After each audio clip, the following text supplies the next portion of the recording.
comigo? Você quer falar e não consegue? Vamos lá, o momento de esclarecermos dúvidas. Eu tô com a minha advogada aqui. Pois é, mas não vai ter defesa hoje não, porque a defesa é previdenciária nesta quarta, tá bom? Vamos falar, gente, aqui, levando sério, de um tema muito importante, que é justamente a cobertura previdenciária para motoristas de aplicativos e mototaxistas. Então, você sabia que esses profissionais também podem contribuir, ficar assegurados pelo INSS? Para explicar tudo, como é que funciona, a gente está recebendo aqui na nossa quarta previdenciária a advogada Válbia Garrote. Válbia, bom dia! Bom dia, amada. Bom dia, Marcos. Bom dia a todos que nos ouvem, nos assistem. Então vamos lá, Válbia. Como é que os motoristas, como é que esses profissionais autônomos, eles podem garantir alguma segurança com o INSS ou uma aposentadoria lá na frente? Então, esse é um assunto bem interessante porque a maioria, talvez, dos motoristas de aplicativo desconhecem esse direito, né? Eu trabalho por conta própria, eu estou ali no aplicativo no Uber, no 99, enfim, e sou entregador também, mototáxi. O que é que acontece? Você pode ter duas opções, Thaís.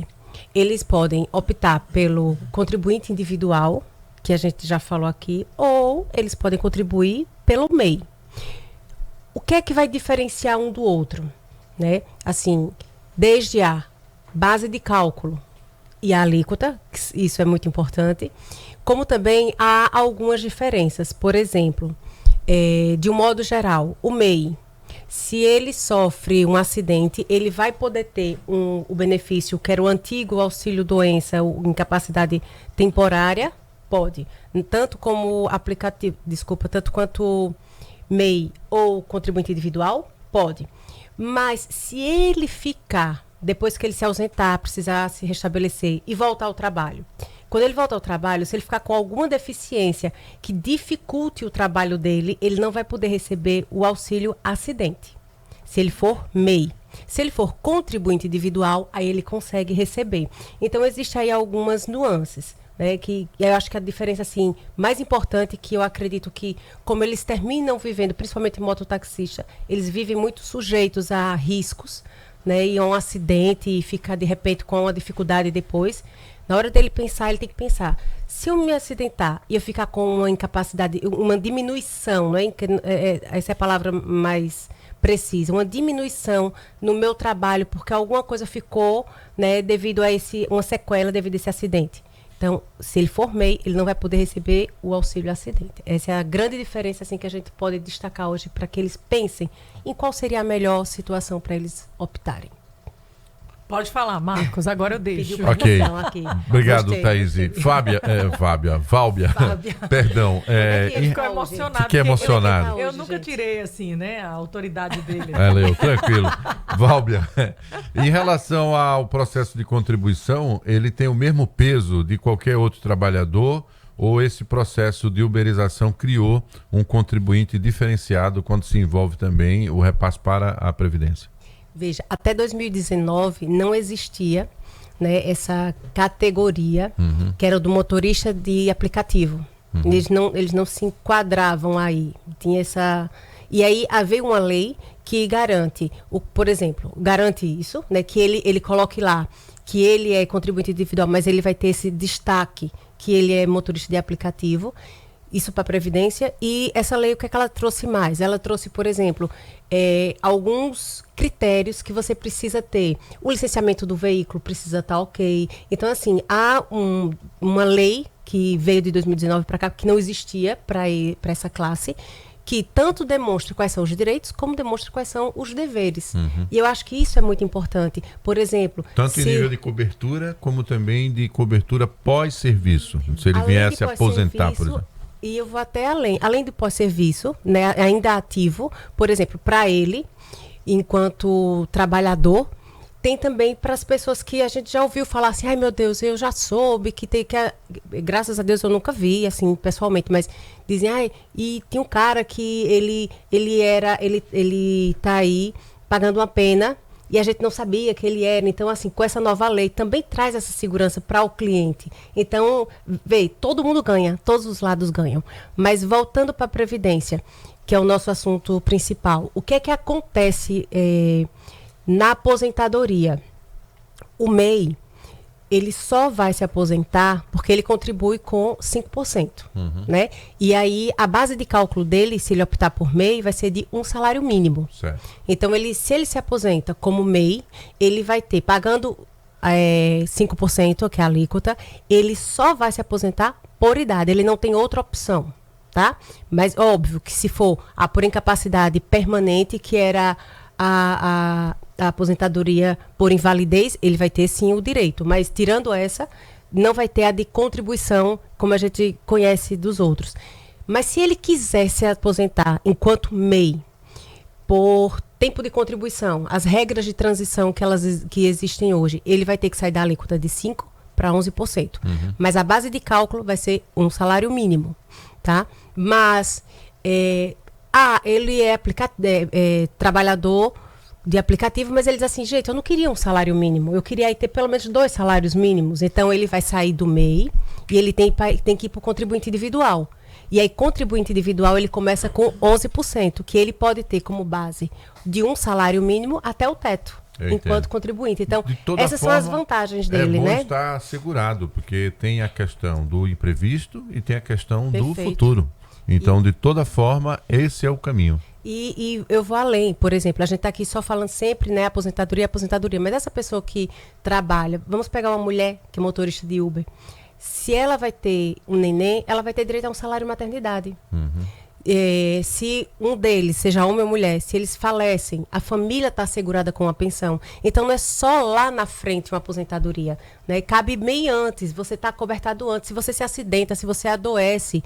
Então, é importante que você tenha esse suporte. Até porque, se você é um trabalhador de Uber, de aplicativo como um todo, ou um mototaxista, você é quem traz o seu sustento diário. Pois se você se ausenta por alguma entra no razão, carro, você perde a renda, Às vezes né? a pessoa entra no carro com a pose ou empáfia tão grande e essa pessoa que está dirigindo para você aí agora, ele é tão trabalhador quanto você. Perfeito. Não é? Então isso. precisa ser...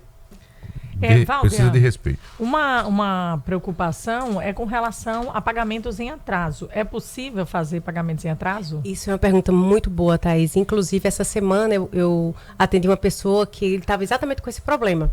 Né? Como é que eu faço? Doutor, eu tô aí, ó, eu tenho 3 anos e o que é que eu faço? E aí eu expliquei, eu digo, olha, cada caso vai ser sempre um caso. Em qual sentido, Thaís, nessa tua pergunta? Vamos imaginar. É porque tem muita gente que estava trabalhando, já parou, pagava certinho, exato, parou, começou a trabalhar de perfeito. Uber, né? Como Perfeito. mototaxista e aí não recolheu mais. O que é que acontece? A gente tem que olhar o caso concreto. Eu vou pegar aqui 2 exemplos para que as pessoas entendam o que é que eu quero dizer com a história de cada caso é um caso. Parece que a gente deixa a coisa sem resposta e não quer responder, né? E não é bem assim. O que é que acontece? Se você, como você disse, eu pagava antes, parei por alguma razão e agora eu quero voltar, eu quero pagar o atrasado. Calma. O que é que a gente tem que observar? Quando você paga o atrasado, você vai contar como tempo de contribuição. Ótimo, tá ali preenchendo o seu requisito. Porém, você não vai contar como carência. Então, a gente tem que olhar muito o custo-benefício. Vale a pena para aquela pessoa, no caso dela específico, pagar um montante de tantos anos, onde ele tem ainda muito tempo pela frente para pagar, e ele não precisa necessariamente pagar esse atrasado para poder dizer assim, eu tenho para garantir. Não, você tem um tempo enorme ainda pela frente. Então, o caso vai ser muito analisado com a situação concreta. Se ele tem já uma carência completa, os 180 meses pago direitinho, como você disse, é uma pessoa que já pagava. Vamos imaginar que ele já tem aí 180 meses completo. E ele falta só o tempo de contribuição para se aposentar. Então, vai valer a pena, a gente faz o cálculo, mostra para essa pessoa, para esse trabalhador, o que você tem a devolver, a pagar para a Previdência é X. Também é importante que a pessoa entenda, na hora que ele quer pagar esse atrasado, ele vai ter que demonstrar que ele estava trabalhando à época. Então, são coisas que a gente vai ter que sopesar. Vale a pena mesmo para esse caso? Vamos imaginar que ele quer porque ele descobriu uma doença. E aí ele ainda não está incapacitado, porque são coisas diferentes. Ele é um trabalhador, está lá no... Mas já está ali preocupado com o futuro. Mas já está né? preocupado com o futuro, perfeito.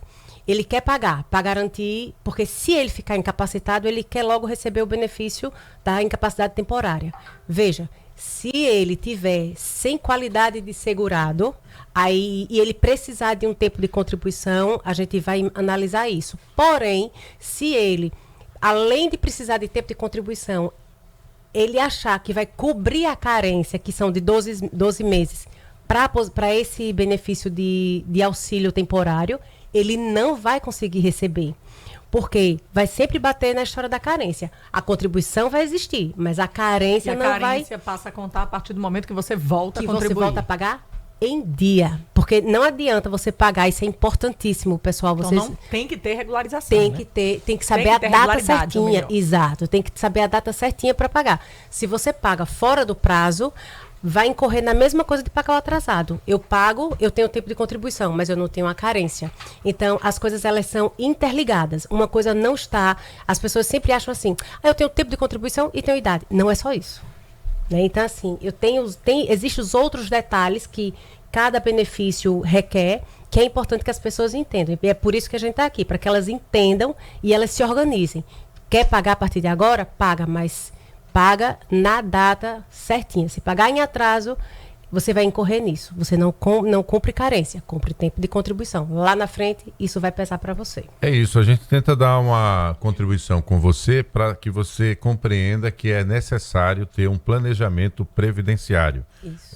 Para começar, para retomar, para planejar a parada, para saber o que é que você tem direito de corrigir antes, né, do momento crucial que você deseja realmente já descansar, se for essa a situação. Então tudo isso tem que ser discutido com o especialista, não é? É esse advogado previdenciário que faz esse trabalho. A gente faz essa questão de trazer esse debate para o Jornal da Mix, mas alertando que você tem que sempre contar com apoio profissional. Quarta que vem a Válbia está por aqui e você pode mandar a sua contribuição de pergunta pelo nosso Zap Mix 98170 9808. 98170 9808. A Válbia está se dispondo a fazer uma programação a partir da sua dúvida. 98170 9808. Muitas pessoas perguntam sobre desaposentadoria. Essa palavra é uma palavra inventada, existe no Brasil, né? Então tem gente que quer saber... Desaposentação. Desaposentação, né? Chega, né, provoca um...